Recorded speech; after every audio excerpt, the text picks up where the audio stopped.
Breaking news from the stadium tonight as an anonymous fan foot the bill for 55,000 hot dogs, bringing that sweet tubed meat to everyone in attendance. Free dogs! Yeah! 55,000 hot dogs? What does that even cost? While the identity of this Frankfurter philanthropist remains anonymous, their all-beefy generosity will go down in history. The new Mega Millions. More to win means more to give. How you spend it is up to you. Yeah! For game odds and details, visit sceducationlottery.com. Riley Herbst from 2311 Racing here, and you know what grinds my gears? Waiting for coffee. But instead of counting frappes and lattes, I fire up Chumba Casino. No apps, no fuss, just fun social casino games to pass the time. By the time my coffee's ready, order for Riley. I've already taken a few victory laps. Next time you're stuck waiting, make it entertaining. Play for free at ChumbaCasino.com. Let's Chumba. Sponsored by Chumba Casino. No purchase necessary. VGW Group. Void where prohibited by law. 21 plus. Terms and conditions apply. Ready to make a real impact every day? Join the Active Day Home Care team and help clients maintain their independence in the comfort of their own homes. Make a difference in someone's life as you provide essential daily assistance and protect their health and happiness. Earn up to $20 an hour and enjoy additional perks like optional daily pay, 401k, paid time off, ongoing educational training, and more. Join a team that values care, compassion, and your professional growth. Visit ActiveDay.com to apply. Now, The Hunt Palmer Show. Waiting to rise again. You're listening to The Hunt Palmer Show. Brought to you by Corks, Cajun Fried Fish and Shrimp on 104.5 ESPN Baton Rouge. This is the moment you've all been waiting for. Locking down the middle of the day. Live from the Mercedes-Benz of Baton Rouge studio. This is Hunt Palmer.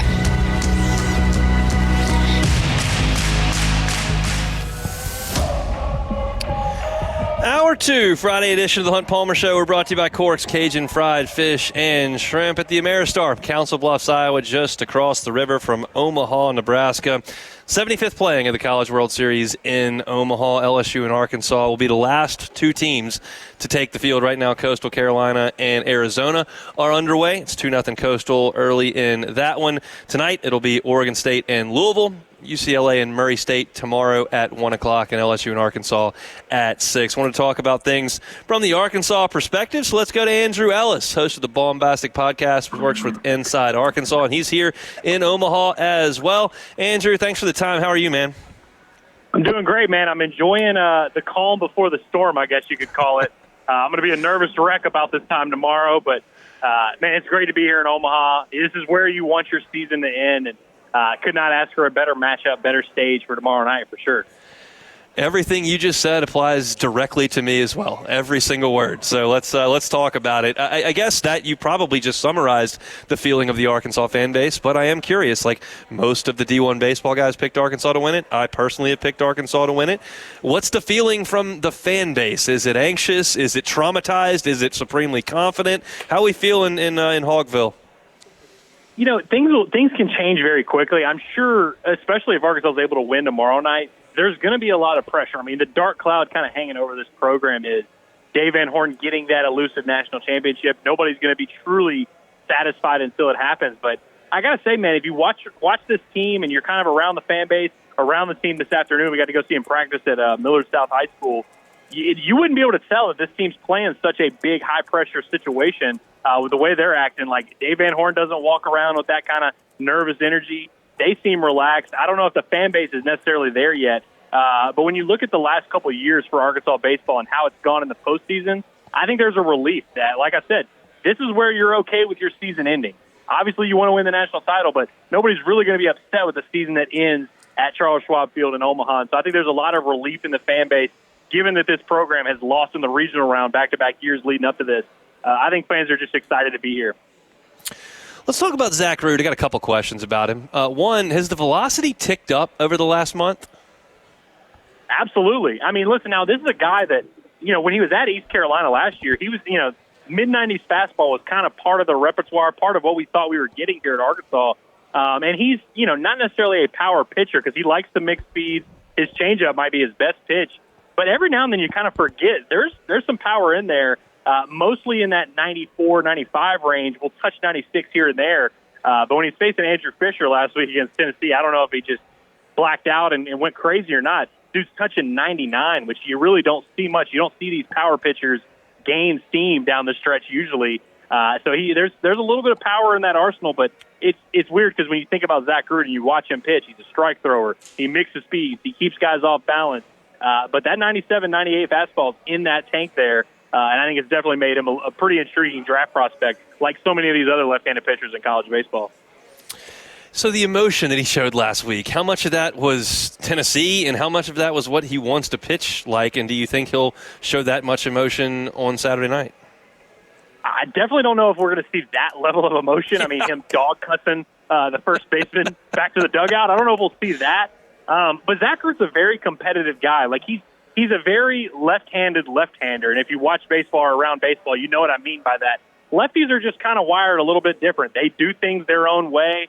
And he's a guy that's very motivated. I mean, when you're a transfer like him that comes from East Carolina, which is a very good program in its own right, you come to Arkansas, you're expecting to pitch on stages like this against teams like LSU. Like, this is what you live for. And I think Zach Gruden's a guy that this is not lost on him. Like, he understands the stakes that are involved here. He understands the challenge that's in front of him tomorrow night. And I think he kind of embraces that and loves that. But I got to say, we've never really seen anything like that. We've never seen it bubble up. Like, all that stuff I just said applies, but usually you see it from the quiet, rational approach, and he goes about his business like anybody else. It definitely didn't rub me the wrong way, the emotion that he showed. I think Tennessee had a lot to do with it. As we know, Tennessee, they like to play with a little bit of that edge, but it was cool to see that side of Zach Gruden, to just kind of know it's in there. But I don't think you're going to see that level. I think he's going to be very business-like approach. And again, he knows the challenge he's up against with his LSU lineup. He's faced him before, had some success, but he knows how difficult it's going to be, and you got to save all your energy for the task at hand. If it's very close, I expect to see Gabe Gackle. If Arkansas's got a sizable lead, I kind of expect to see Gabe Gackle to put it away. I guess the only way I don't expect to see him is if LSU somehow gets out to a big lead. What has made him better as a reliever that didn't necessarily translate as a frontline starter? It's kind of bizarre because you watch Gabe Gackle pitch, and if you just look at the stuff, you look at the arsenal, you look at what he's capable of doing. I mean, he fills up the strike zone, mixed speeds. Like, he checks all the boxes of what you would want out of a Friday night starter, out of a weekend arm. It just didn't go that well for him early on. I actually floated the idea going into the Tennessee series that, hey, maybe Arkansas might want to reintroduce him to this starting rotation because he's such a valuable arm, and the Game 3 spot for Arkansas hasn't necessarily been the most reliable spot, but I think he needed that mentality shift of just kind of that refresher of, hey, go back in there, do what you did as a freshman, get back to doing what you do best. And now I truly feel like he's kind of accomplished that and could probably thrive in any role. But I think it was more the mental reset that came with going to the bullpen more than anything else. Because stuff-wise, he's not one of those guys that runs out of gas after 40, 50 pitches. In fact, in some of his outings, he's better in his second, third, and fourth inning than he is in the first. And so I don't know if it's just a mental block he needed to get over. He's obviously a very talented kid, still pretty early in his career. I think it was really more about just kind of the mental reshaping and refocusing. But I think Gabe Gackle is back to normal, so to speak. And honestly, when I think back to that series in Baton Rouge, that was a big part of him kind of regaining that edge that he pitches with. Andrew Ellis is our guest from Inside Arkansas, host of the Bombastic podcast. They're here in Omaha. It'll be LSU and Arkansas tomorrow at 6 o'clock. If the park plays small, which sometimes it does, I know Arkansas can bombs away with anybody. What if the park plays really big? How do you feel about Arkansas's offense if the wind starts blowing in? I mean, I feel okay with it. One thing about this Arkansas team is they've set the program record for home runs, but they're also top in the SEC in runners in scoring position, top in the SEC at scoring that runner from third with less than 2 outs. Like, they've been very good situationally. They don't play small ball. They don't do all this weird stealing bases, hit and run, and all that stuff. They play big boy baseball, but they've shown an ability to kind of scratch out runs however they need. And so I think they're equipped to thrive in this situation. They're not necessarily as dependent on the home run ball as they maybe have been in years past. But the issue here really is that I look over at this LSU lineup and I see a lot of those same characteristics. A team that can certainly hit the ball out of the park with anyone in the country, but I think 1 through 9, you see a lot of different skill sets with both of these lineups. I don't think there should be any question about whether or not Arkansas or LSU can thrive in this circumstances, no matter where they're playing. I think both teams are kind of equipped to score in whatever the circumstances are, but I think that's kind of a big question, and Hog fans think it's a unique issue to them of like, oh, we get in the postseason and we don't get hits with runners in scoring position and our season ends. It's like, yeah, it's kind of how it works at baseball at every level. Your season ends when you don't get those huge hits with runners in scoring position. I think both of these teams, both of these programs are very capable. And these coaches and these players, they understand the task at hand. Like, they know the dimensions. They know how the wind's playing. They know what the job is.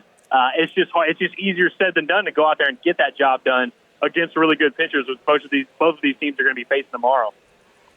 Tell me what Chuck Davalon means to this lineup.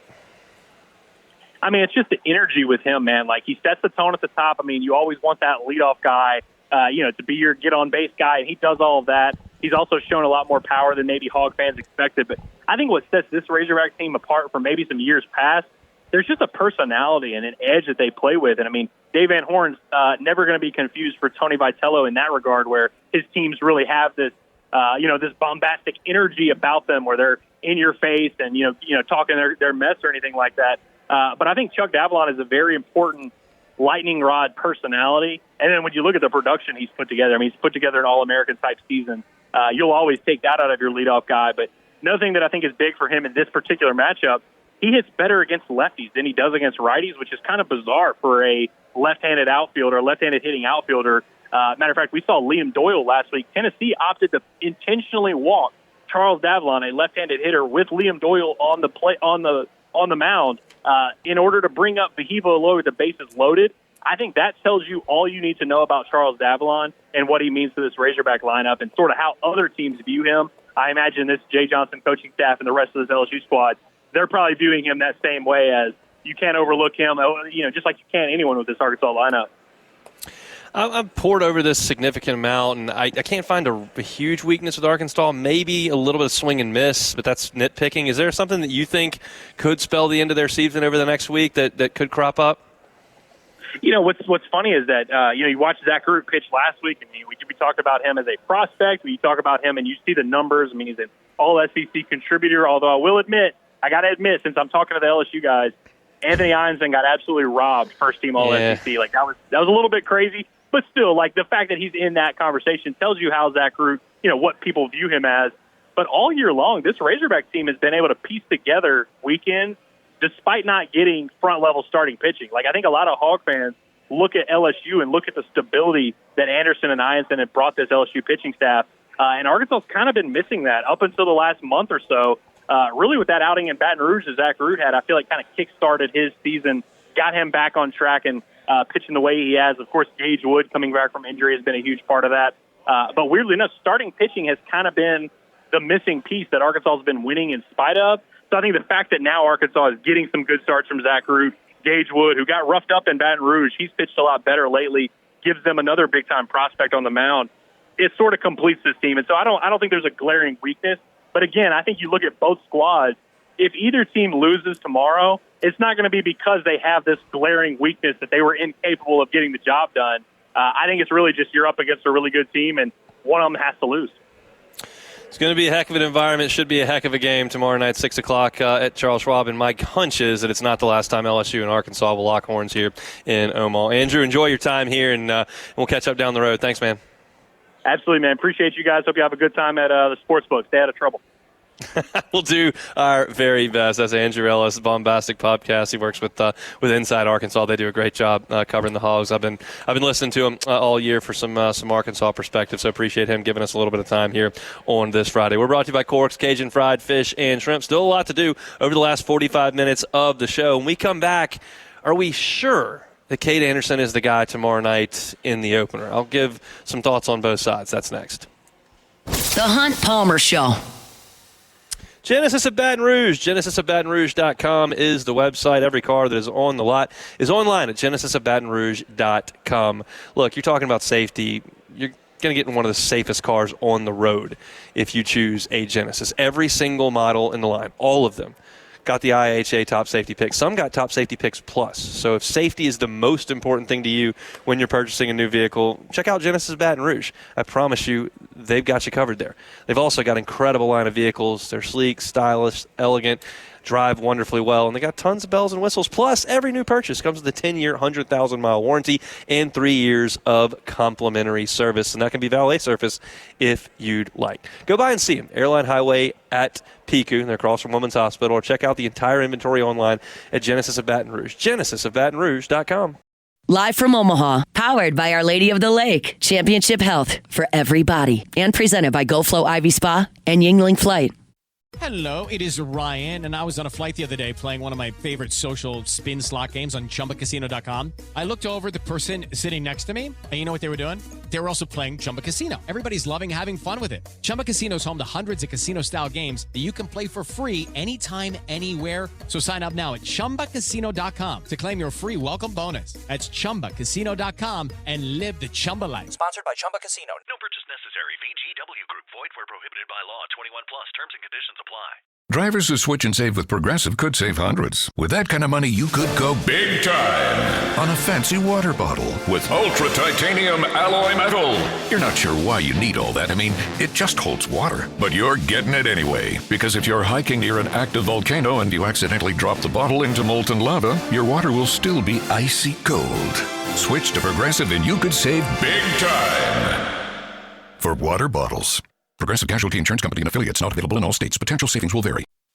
You're listening to The Hunt Palmer Show, brought to you by Corks, Cajun Fried Fish and Shrimp.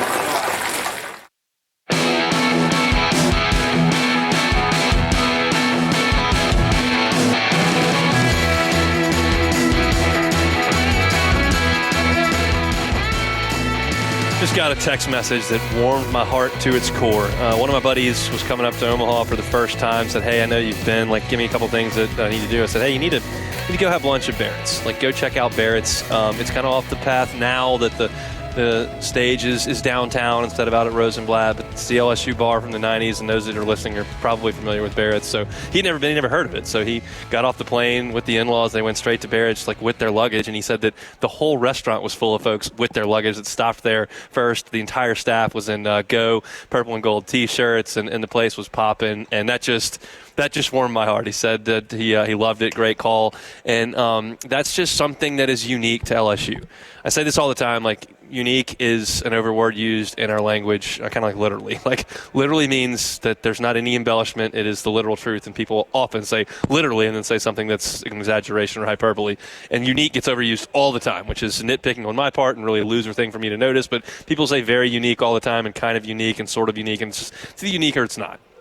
And LSU has such a great relationship with this town over 40 years, that coming 20 times, that creating an environment like that, even though the tournament has moved, LSU fans still travel there as kind of a pilgrimage to see it. And look, I don't mean this disparaging at all, but it's not a special place, not a huge place, not a lot of bells and whistles or an inordinate amount of TVs or incredible signature drinks or anything. It's just where LSU fans go, and they'll give you a good sandwich, and they'll give you a cold beer.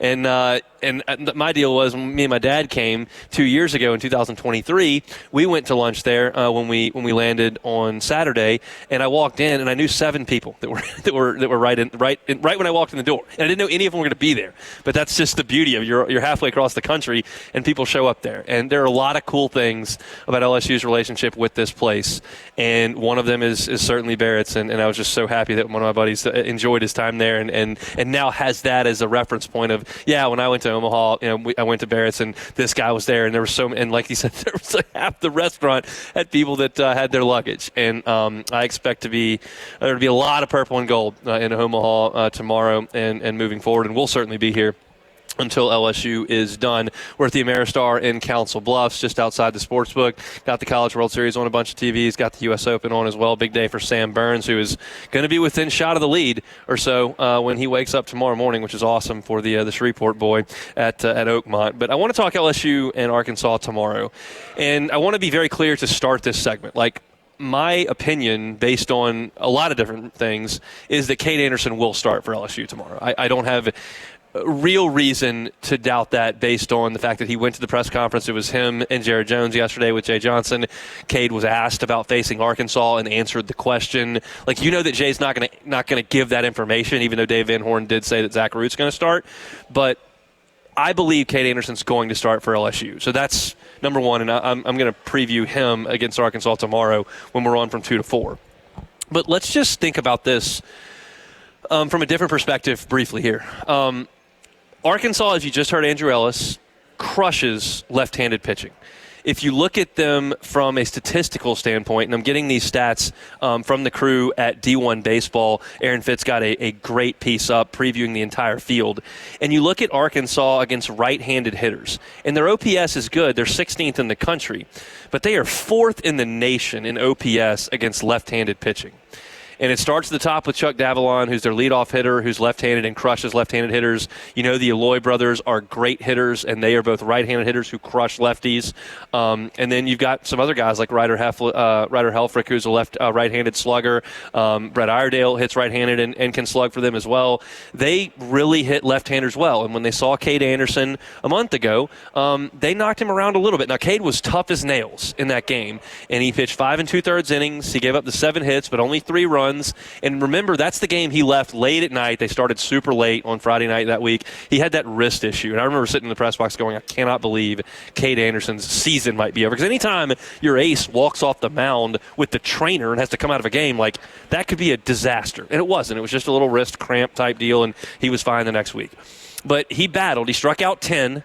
Which is one of Arkansas's Achilles' heels. They will strike out, and if Cade Anderson pitches tomorrow, he's going to have to get some strikeouts because Arkansas is going to get hits, and they're going to get guys on base. But they mash lefties.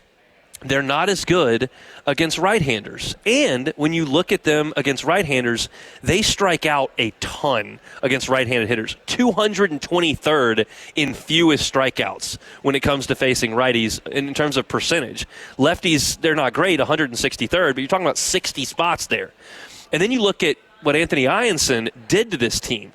And when I look back, that's maybe the best game LSU played all year was that second game against Arkansas. Eyanson threw 6 shutout innings. He only allowed 5 hits. He struck out 11 and walked 1. So he had a much better outing than Cade Anderson against this lineup that hits left-handers better than right-handers. So is there a reason to go with Eyanson in this spot? Now, I understand that there are different variables there because Eyanson pitched twice in the regional, and then came back and pitched last Sunday, and it's only Saturday tomorrow, and he wasn't at his best on Sunday, and that's a big workload for a guy in his draft year, really for anybody. So maybe he's not ready to go. But the other piece to this is, and we know this to be true, Jay Johnson started Anthony Eyanson on Friday of the regional because he felt like he had a much better chance to bounce back and help on Monday than Cade Anderson did. He's a better bounce-back guy. They do all those tests. They check the strength and the recovery and all that kind of stuff after starts, and they felt like he was going to bounce back a little bit better. And if you'll recall, your ace may have to pitch you, well, you shouldn't say your ace. Your first starter on Saturday may have to pitch you to the championship game on Thursday. That's what Paul Skeens had to do. He took the ball on Saturday of the 2023 College World Series against Tennessee to open it, and then fast forward 4 days later, he took the ball against Rhett Lauder on Thursday in the Tommy White home run game to get you into the championship series. That's if you get to a decisive game in the bracket, a 7th game of the bracket, that's on Thursday, and your ace may have to bounce back. If you know that Eyanson bounces back better than Anderson, maybe that's another reason to start him on Saturday against this Arkansas team. If everybody was on equal rest and you were just looking at it from that perspective, like, maybe there's something to think about with starting Anthony Eyanson in this game. I just don't think Jay Johnson's going to do that because of rest, because of what Anderson's meant to this team. It's not like Anderson got tattooed, and it's not like Arkansas literally can't hit lefties and is best in the country against righties. They're a good lineup against everybody. But I think there are some factors on the outside looking in that suggest that Eyanson might be a better matchup, but they're not on equal rest. So, again, to round the conversation out the same way I started it, like, I think Anderson's going to get the ball. But I can make a case the other way. The other part of this is LSU's bullpen is going to have to come up huge this entire week and, this game against Arkansas. I would expect that it's going to be a pretty close game. Most games in Omaha are pretty close because most of the time teams can't score 9, 10, 11 runs in that ballpark because it's just tough to do. So by the nature of lower scores, you automatically have closer games. And so LSU's bullpen has got to be on its game. And if you know that Arkansas struggles a little bit more against right-handers, like I just start to think about Chase Shores. And I wrote this on LouisianaSports.net. If you want some more College World Series content, I've got 2 stories up today, one talking about the way the stadium plays and the other one with 3 players to watch for LSU in this College World Series, and one of them is Chase Shores. Because it's hard for me to envision a scenario where LSU gets through this thing and Shores doesn't get monster outs. And I don't know in what capacity that is. This tournament has a way of creating different circumstances than pitchers have competed in all year. And I can bring up the names and you'll remember the instances. Like you remember Nate Ackenhausen against Tennessee throwing 6 shutout innings. You remember Griffin Herring coming in against Wake Forest and absolutely shutting them down in extended relief. You remember years prior to that in 2017, you had to turn to Caleb Gilbert because Eric Walker had gotten hurt and you had gotten to the loser's bracket and like, hey, Caleb Gilbert, here's the best team in college baseball, Oregon State, who's lost like 4 games all year. You got to go beat them. And he stepped up with a little bit of help from the umpire, mind you, but he did step up and kept throwing that ball 8 inches off the outside corner and ringing up Oregon State. And that's not something you had seen from him all year, that role, that type of ability. And I don't expect Cooper Williams to start a game and go 6 innings. I don't expect William Schmidt to get the call here. I don't know if they're going to go back to Zach Cowan as a starter, but Kason Evans is probably going to have to start a game. And Chase Shores may have to start a game if you get in the loser's bracket. But maybe it's not starting a game. Maybe it's getting the last 3 outs tomorrow night in a 1-run game. It's hard for me, having been in Alex Box Stadium on Sunday in Game 2 of the Super, and watch Chase Shores in person throw the baseball like that and look at a guy who's throwing 101 miles an hour and commanding it and breaking off a slider for a called strike 3. And seeing that as the last impression you've got before you get on the plane to go to Omaha, like, that's a guy the staff is going to have confidence in. And so for me, maybe it's the last 3 outs tomorrow, which would be absolutely massive. Maybe he's got to start a game on Wednesday because you're out of dudes. And you just need a guy that can go out there and give you 4 or 5 innings, and Shores can do that. He just scuffled as a starter, and they changed his role. He said when we talked to the players on Tuesday, I guess that was, like, I'll throw until my arm falls off. It's Omaha. We got to get it done. No, they're not going to do that. But the roles can be interesting when you get into a day after day after day situation in Omaha. And so Chase Shores, to me, is going to be massive for LSU in this weekend. I'll talk on tomorrow's show about the 2 other guys that I've highlighted. I'll tell you right now, they're Cade Anderson and Derek Curiel. And the stats when LSU wins for Curiel and when they lose are jaw-dropping. In wins for LSU, Derek Curiel is hitting .398 on the year. In losses, he's hitting right at 200. So it's a 200-point difference in wins and losses when Derek Curiel's going. And if you watched the Super Regional last week, that guy was going. So hopefully Derek Curiel is in the lineup at the top tomorrow, even against a lefty en route. So I'm in the 7-hole or the 6-hole last week against left-hander and Kern. Hopefully he's at the top of the lineup and gets things moving in the game tomorrow. All right, we're fired up to be here at the Ameristar in Council Bluffs. If you're coming up to Omaha for the College World Series and are looking for something to do, there's some off days, especially if LSU stays in the winner's bracket. If you're looking for something to do in the evening, it's right across the river. I mean, I can see the stadium from just outside here. I got an Uber yesterday from the Council Bluffs, from the Ameristar here to the stadium. It was $9 to tell you how far it is. It's not very far at all. So if you're coming up and looking for something to do, you want to go to the sports book, which is popping right now, or want to go try your hand on the casino floor, you can do that as well here at the Ameristar in Council Bluffs. If you're at home and you're just locking us in to get ready to watch from Louisiana, lock us in as long as LSU's here from 1 to 3 on weekdays, and tomorrow for our pregame show starting at 2 o'clock until 4. We got 30 minutes to go, though. We'll come back with a little bit more. This is a Friday edition of the Hunt Palmer Show.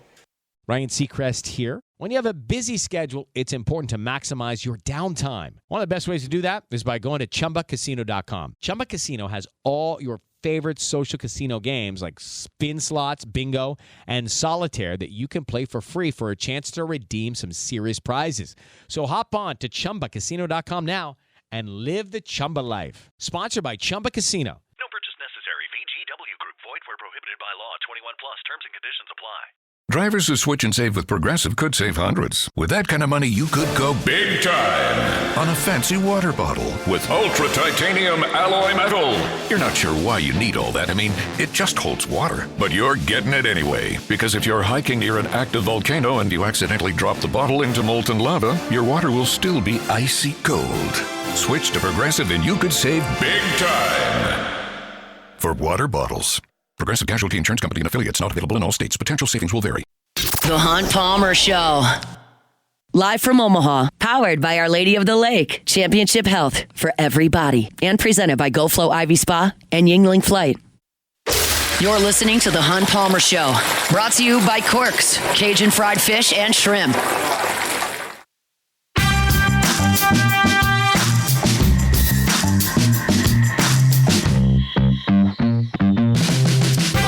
Friday shows brought to you by Corks, Cajun Fried Fish and Shrimp. Get on by, get you a big old po' boy for lunch or dinner. Jumbo Gulf Shrimp, crispy fried catfish, shoestring fries, honey butter rolls, beignet bites, baked potatoes with crawfish etouffee on top. They got it all over there at Corks. Great partners here at the Hunt Palmer Show, and appreciate them for making our Friday shows possible each and every week. Great game going on at Charles Schwab Field right now. Arizona and Coastal tied at 2 over there. Coastal took a 2-0 lead. Arizona has stormed back to tie things. I'm looking at the inning right there. It's the bottom of the 5th inning over there at Charles Schwab Field, and the crowd looks excellent, as you would imagine. The city of Omaha just really, really turns out for this thing, and I'm sure they're going to be packing it today and tonight for games that have probably smaller fan bases. I think that LSU and Arkansas are going to buy a lot of the tickets for tomorrow night. I would expect a nearly even crowd between those two. If you didn't realize, Northwest Arkansas, where Fayetteville is only about a 6.5-hour drive from Omaha. So that's like LSU fans driving to Birmingham to get to driving to Hoover to get to Omaha. If that was the case, you'd see maybe double the fact of LSU fans, but it's a tough trip from South Louisiana. If you're making it right now, shout out to you. It's going to be a lot of fun. A lot of folks coming for the 10th time. A lot of folks coming for the first time, and it's always a very, very special place. Hopefully, LSU can extend that stay. I'll tell you, if LSU wins on Saturday, I'll do my show right here where I'm sitting on Monday from 1 to 3 as usual. If LSU loses on Saturday night, they will play at 1 o'clock on Monday. I'll be at the ballpark covering the game for LouisianaSports.net, and I think Taylor Sharp will probably sit in, give you some updates on the game, but probably talk a lot of football on Monday, and then we'll just kind of play it by ear from there. The games are always every day at 1 and 6. If LSU plays the 1 o'clock game, I'm going to go cover it at the stadium, and Taylor will take the reins from the studio. If they play at 6, you'll catch me right here. And the good news is, if you stay in the winner's bracket, you're always at 6. So hopefully LSU does a lot of that. Tigers and Hogs tomorrow at 6 o'clock. We've certainly talked a lot about it. I want to mention tonight's game, though. Louisville and Oregon State will play at 6 o'clock tonight. Oregon State, if you're into that kind of thing, is a minus 220 favorite. Louisville's catching plus $1.63 if you'd like to take the Cardinals. This is a pitching matchup that is going to be really fun to watch from a stuff perspective. I know a lot of you are knocking off work. You're gonna take in day one of the College World Series tonight at home, kind of preparing you for LSU. You get to watch some baseball stress-free, which will not be the case tomorrow night. I'll just let you know, these two arms are dudes. Patrick Forbes from Louisville, his numbers are not going to wow you from an ERA perspective. In the ACC, his ERA was 7.02, okay? So that's not very good over the course of an ACC season. But he does have 107 strikeouts in 66 innings. He will throw 98, 99 miles an hour. It's sinking, it's running, it is some real right-handed stuff from Patrick Forbes. He walks too many guys, and that's something that the professional organization that drafts him is going to try to clean up.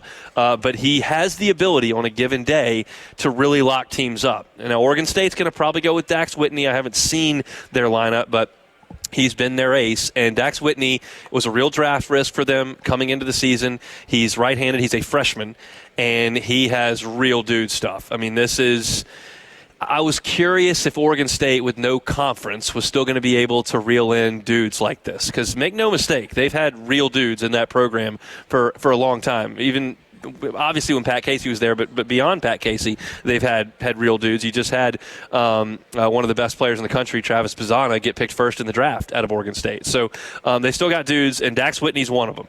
And he's going to be something to watch tonight. And those two dudes are going to be running fastballs up there at 97, and I think it's going to be difficult for those teams to square the ball up a lot. Now, if the walks become an issue because the freshman's on a big stage in Omaha or Forbes just walks folks because that's what he does, that's when you can make teams pay for sure. But it's going to be a real showdown of quality starting pitching tonight in Omaha in terms of stuff, and I'm excited to watch that. If you made me bet it, I'd probably take Louisville, quite honestly, catching $1.63 and see if Forbes can have his control in this game. But should be a good one tonight from Omaha. The game tomorrow at 1 o'clock is one that I'll briefly touch on as well. I got a pretty good handle on these two teams.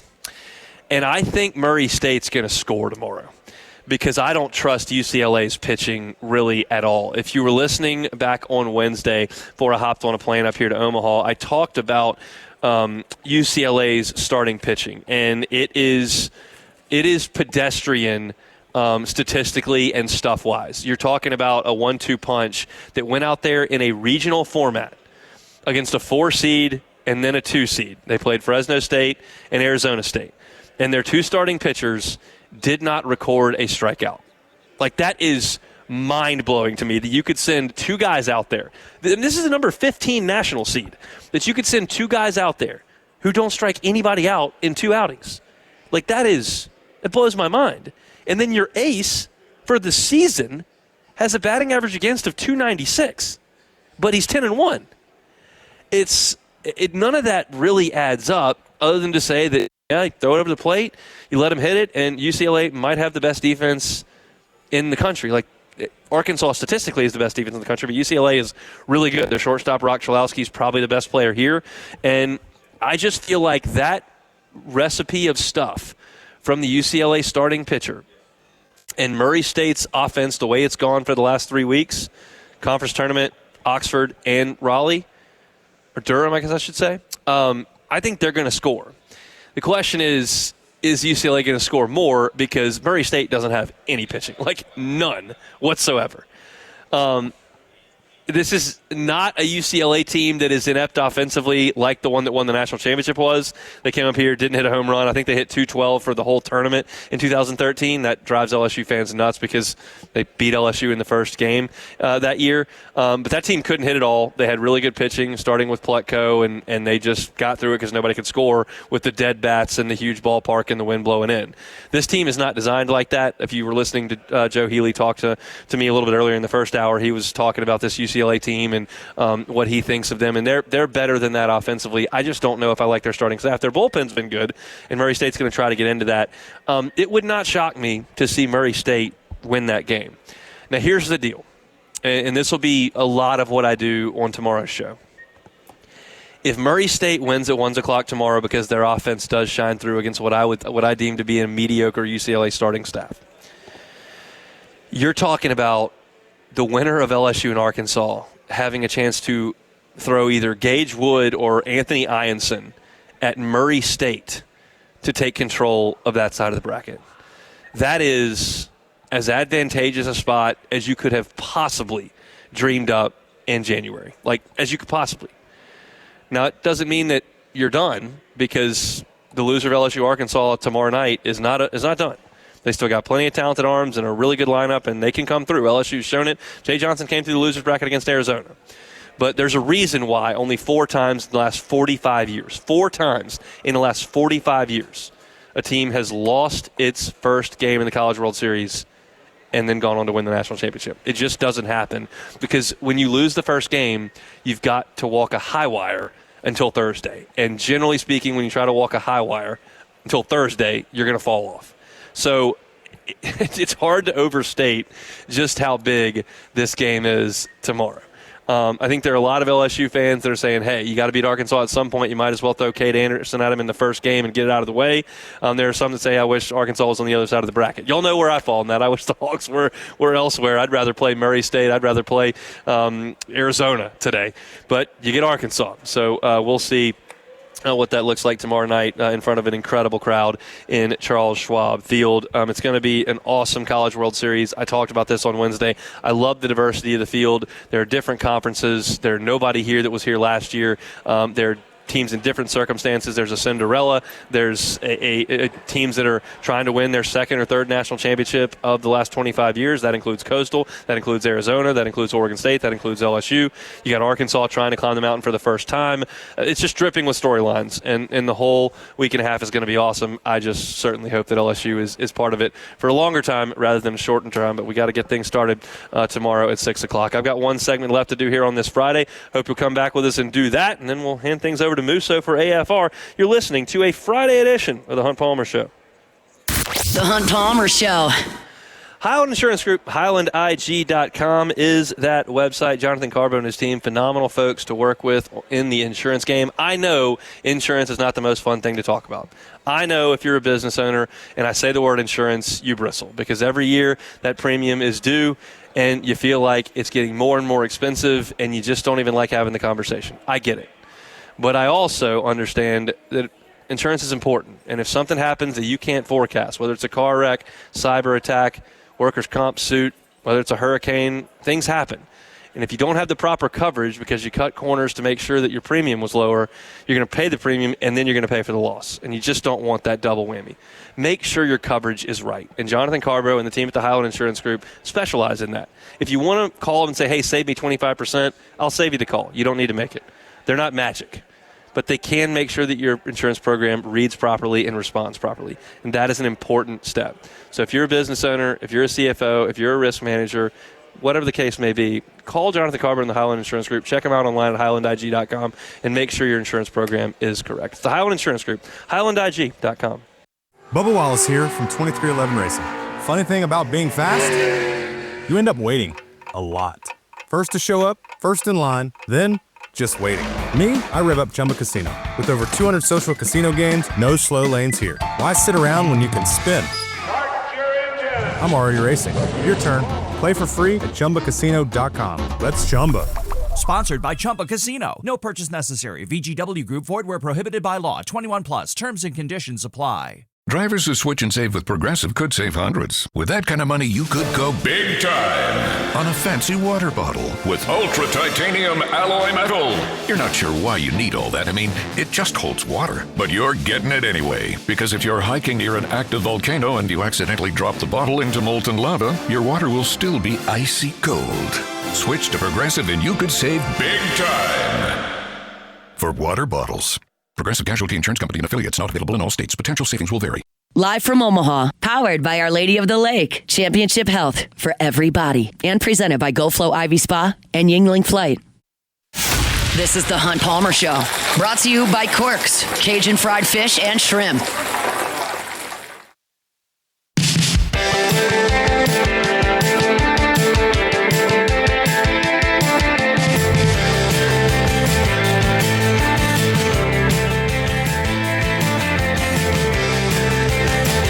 Things up. Friday edition brought to you by Cork's Cajun Fried Fish and Shrimp. We're here at the Ameristar Casino and Hotel in the Sportsbook, ESPN Bet Sportsbook here just across the river from Omaha. College World Series fired up. Game one between Arizona and Coastal is now in the top of the sixth. The Chanticleers lead Arizona 3-2 as, again, they play in the top of the sixth inning. Tonight, the nightcap will be Louisville and Oregon State. Tomorrow, 1 o'clock. You can catch the UCLA Bruins and the Murray State Racers. Then I'll be on at 2 o'clock from 2 to 4. I'll be right here at the ESPN Bet Sportsbook in the Ameristar pregame show. You can catch that on ESPN as well as Eagle. It'll be a simulcast tomorrow for the pregame show from 2 to 4. Then I'm going to pack everything up and zip across the river. It'll be me, Chris Blair, and Bill Franquez on the call for LSU and Arkansas. That is going to be absolutely a dream come true for me, and can't wait to get in the broadcast booth to do the color for an LSU College World Series game. Hope you'll join us for that. Pre-game will hit the air at 5:30 over on Eagle 98.1, our sister station. So should be an awesome Saturday. We'll see if the Tigers can get it done. We've only got one order of business left, as of course, take it or leave it. Take it or leave it. Take it or leave it. Presented to you by Flight by Yingling, the next generation of light beer, crafted by America's oldest brewery. Today's hottest stories in sports, news, and sometimes even Hunt's life. The question is, will he take them or leave them? Just take it. Shout out to Flight by Yingling. Got a couple of them right here on the old table. And you ought to have one on this Friday as well. The perfect summer drink and beer, whether you're tailgating, whether you're watching the Tigers, whether you're mowing the grass at the pool, on the golf course. It is Flight by Yingling. I want to give a big shout out to Brian Corzine, chain manager over at Crescent Crown. Thanks for pushing those Yingling brands every single day. It's awesome stuff. And they bring you our Take It or Leave It every single day. Beck, what do we got? All righty, first one here. Oakmont is showing its teeth today. I know I said yesterday that it may not actually be as bad as some people were expecting, but it was tough. And right now it's looking like the cut is going to sit at 6 over, which would be pretty tough. But the winning score at Oakmont will be above 4 under. Take it or leave it. Nobody's getting to 4 under and staying there, so I will take above that if you're going worse. Below that, if you're talking about. Just give me a leave it there. I think it's going to be carnage for the weekend. They're going to get that thing baked out, and if they can put the pins wherever they want and that rough continues to grow up, I mean, it's just making a lot of these pros look very, very foolish. Beck, the question I want to ask you is, do you think you would have fun playing that golf course from the U.S. Open tees this week, or are you in the camp that goes, I don't want any part of that, I'll just let the pros do it? I wouldn't want to play from the U.S. Open tees just because there would be probably holes where I can't even literally reach the fairway. But I would like to play maybe a couple of tees up where it's maybe like 7,000 or like 6,900 yards. I would do it from there. You know, with everything else still the same, the rough, the greens, everything, I would do that. But from 7,500, like I literally just wouldn't be able to play. So if I could move a few tees up, I would do it, and I think it would be awesome. I had a buddy that said he's an avid golfer, and he just I just don't think that would be any fun at all. And I was like, I would pay to go do it. I would love to see how awful it would be when you make some of these guys look as bad as it's looked. Like, I just want to see what that is like, because that's something I've just never experienced. I can go play Pebble Beach with a credit card. I can't get on Oakmont with the rough 5 inches and the greens rolling 16 on the stump. Like, that's a fantasy land for me. All right, last one here. The over-under for LSU Jello shots for Omaha this week, 50,000. Take it or leave it. What'd they get to last time? Like 60, I think. I think that's right. I'll go under, and here's why. I'll leave it because I think that you had the 88 by Gordon McKernan. You had the Todd Graves big order, and I don't know if they're going to do that again. They wanted to set a record that was just like nobody was going to touch, and they basically did that. This time around, I've talked about this a lot. I don't know if you can recreate 2023. It was the longest Omaha drought that LSU had in 30 years, and you had 2 generational players, and that term is but that's it. You don't have a Paul Skeens every 15 years, 20 years. You don't have a Dylan Cruz every 20 years. Like, that is true, and you had both of them on that team. And you combine all of that together, the star power, starving for Omaha, the whole deal, and that's how you get that ridiculous run that LSU was on. So I don't think that you're going to get that record to be touched this weekend. I don't think you're going to get all that close. Plus, even there is a chance LSU just plays for like 3 days. And if that's the case, then, well, you're never going to get that high. So I will take the under for 2 reasons there. All right. Is that all we got back? All right, I guess that's just about it for me here from the Ameristar Council Bluffs. Again, I want to thank them so much for being here, and I'm here for sure on. Well, I may not be on Monday if LSU wins. If LSU loses on Saturday night, I will not be here on Monday. But then I will be here on Tuesday, I think, if win or lose. And then as long as LSU's here, I will be here at the Ameristar in Council Bluffs. Big shout out to the folks over at Cork. If you missed any of the show today, you can catch it on demand. You got to do it pretty quickly though. Certainly by the time tomorrow ends, because we had Andrew Ellis from Inside Arkansas, had Joe Healy from D1 Baseball, Preston Guy talking football. All of it can be found wherever you find your podcast. I think I'm going to go across the river and watch the night game tonight. I'm very much looking forward to that. If you're coming up to Omaha, be safe. If you're not, have a wonderful weekend. We're here tomorrow 2 to 4 on a pregame show for LSU and Arkansas. You can hear the Hunt Palmer Show. having a life scholarship and being able to afford to go to college made me feel inspired to go. When I got a life scholarship, it was such a relief. I knew that I wanted to have an impact. Having a life scholarship through the SC Education Lottery was huge. It gave me the opportunity to make that impact right here at home. The South Carolina Education Lottery. A better you, a better us, a better South Carolina. Visit sceducationlottery.com/betteryou.